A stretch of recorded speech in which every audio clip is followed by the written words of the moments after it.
I was going to do something with that again. I don't know what. Stick it up my ass in front of the camera. Bet you that'd get some hits. I'd probably get banned too, though. I wouldn't enjoy that, so I don't know why I would say that. Anywho, I'm trying at the moment via the Facebook to try to get a group Road to 40 going on soon. Right now I'm talking to my friend Ken and my friend Chris, who you've seen on the show before. And Ken just said, I'm gonna whatever this says, I'm gonna read it.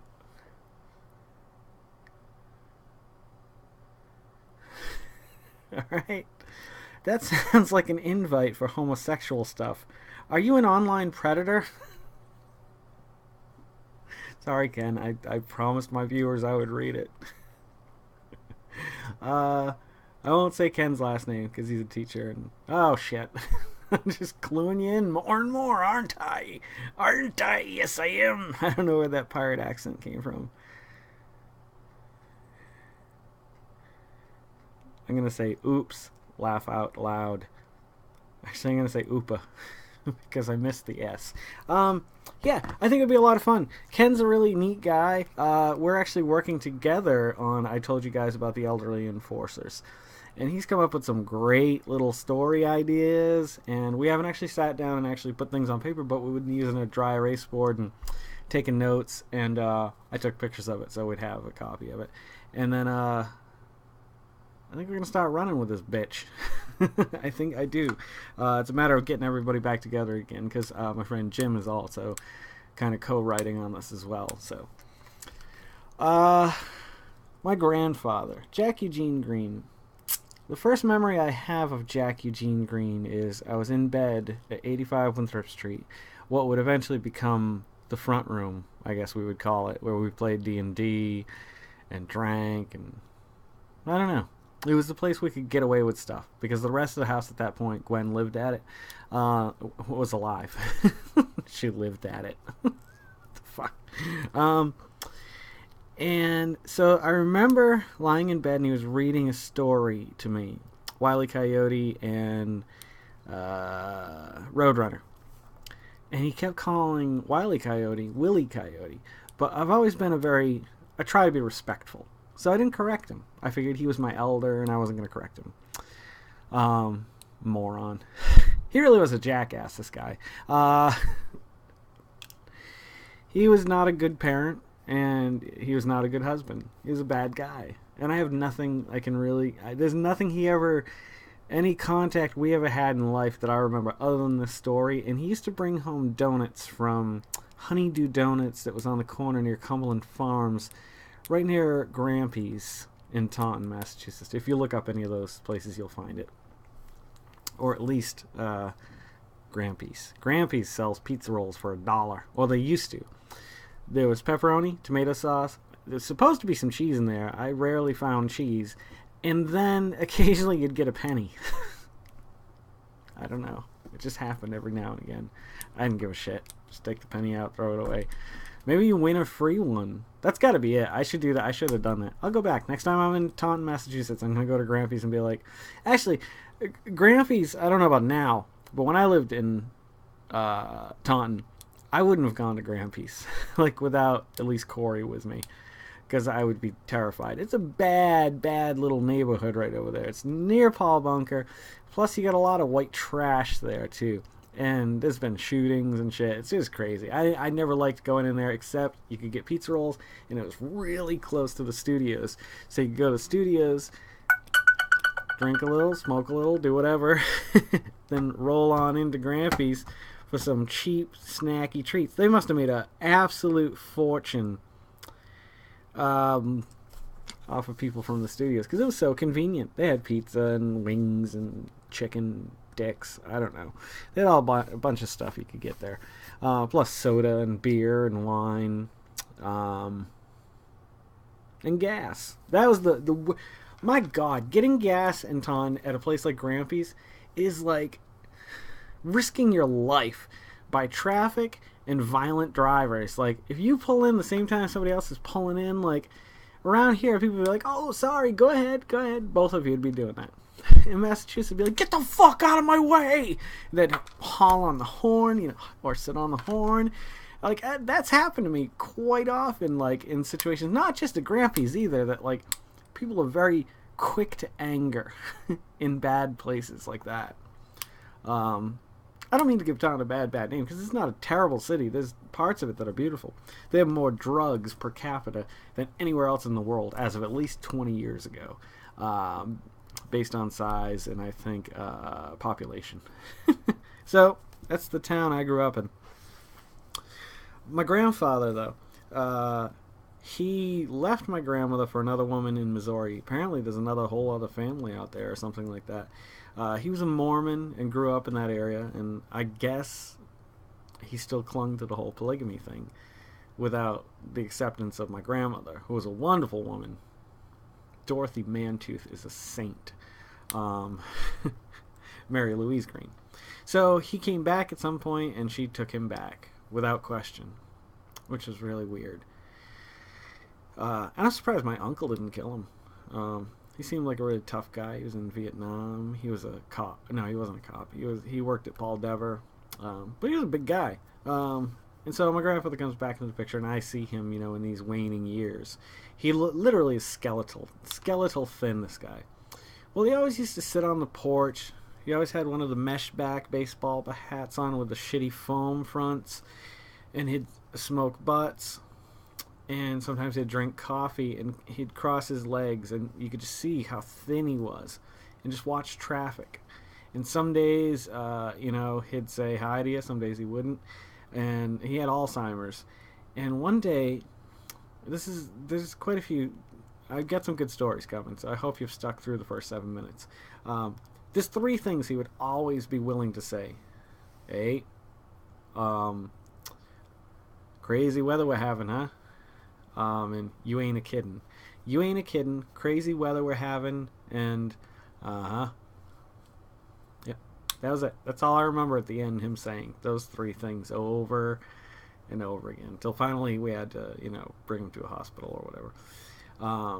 He got really bad to the point when he was still driving, though, when it was still like, he had a gun, jar full of bullets just sitting in his drawer. I think he had 2 guns. He had a 22 and a snub nose 38 special.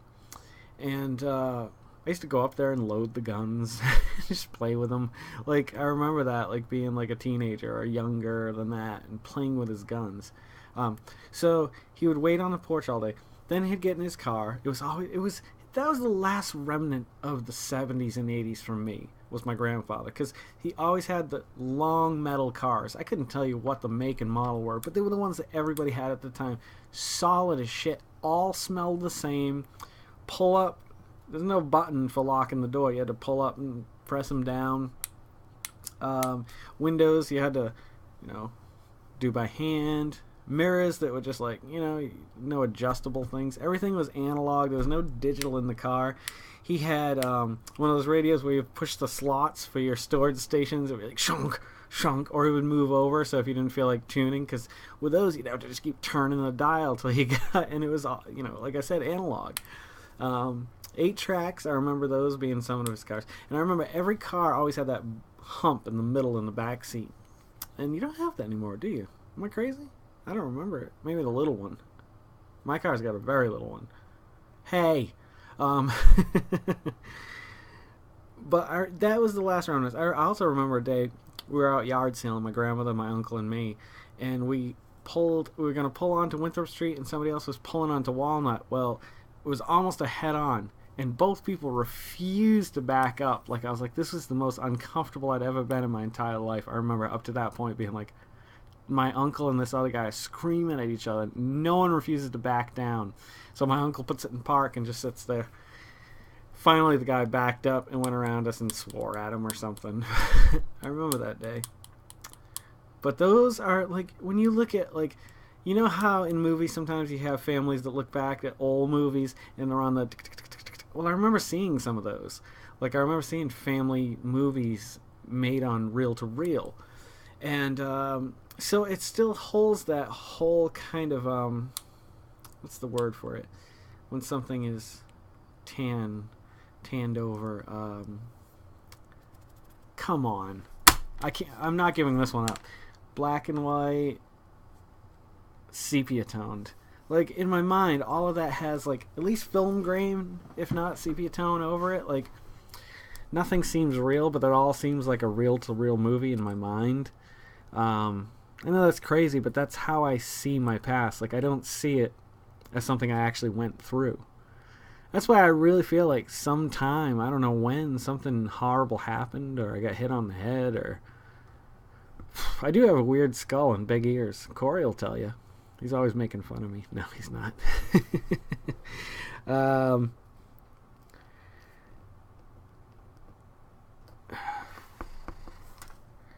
going to type nice here real quick because my friend Chris said, yeah, man, I'm sure Jason is a predator. Maybe a T-Rex. That's awesome. I've just been redeemed. I went from being a sexual predator to being a T-Rex. I much prefer the T-Rex. I'm going to go with that one. My grandfather got bad. He was still driving these long metal cars, and he went to Friendly's one day. Friendly's is a restaurant in Massachusetts. They serve mainly ice cream, but they do food, and their food's pretty good. I actually really like their food as far as a chain goes. I miss it because it reminds me of home whenever I eat it. Their onion rings, or the burger with the onion rings in it, the Frunion burger. Whew, dang. I remember the day I got my labret pierced, I went and I had one of those. That sucked, but it tasted so good. Tasted so good.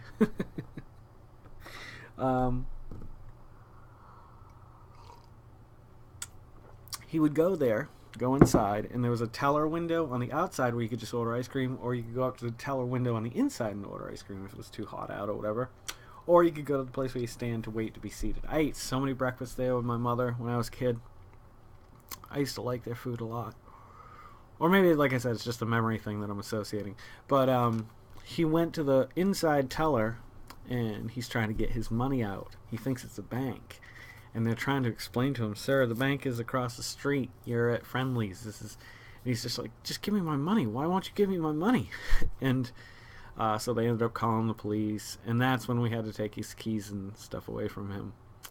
But like I said, you know, it's easy to be sympathetic for someone like that if you don't know the backstory. And I think he got what he deserved, to be completely honest. If karma exists, fucking words. You know, I feel like the universe did the right thing. Does that make me a terrible person? Probably a little bit. I'm not afraid to admit it. But I don't know. To get away with being a dick your whole life, I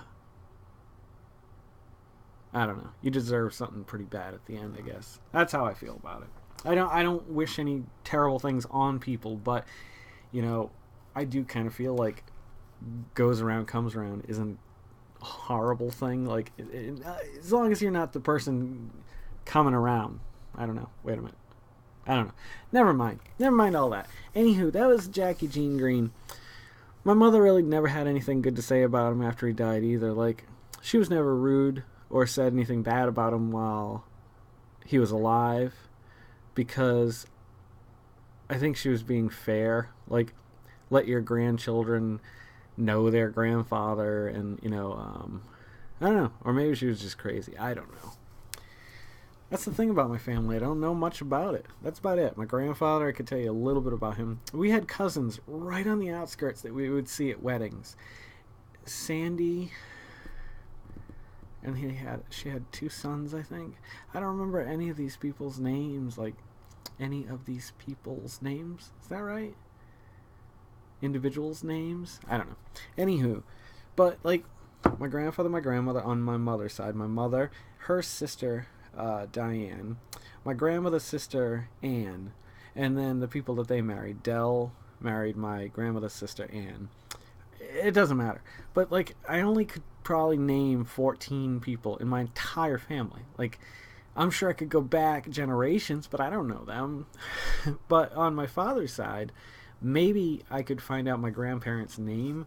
That's about the extent of it. It's probably Manny.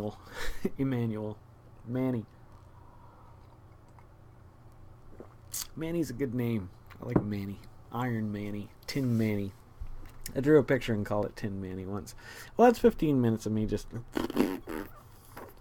I'm going to go let my dog in because she's been good out there. And I'll catch you guys tomorrow night. Sorry this wasn't so exciting, but you get a little side note to Jay. The Jason Oliver, the one who's traveling the road to 40. Is anybody else turning 40 this year that you know? Or maybe this would be something nice for them. I don't know. It's a good Christmas present. It's free. I'll send you some business cards. You go, Merry Christmas. The gift that just keeps on giving, at least until February 28th of next year. I don't know. You guys have a great night. Rock on, like you always do. Keep dreaming. Keep living. And living large. In charge. Like Marge. I don't know. Have a great night. I'll see you guys tomorrow night.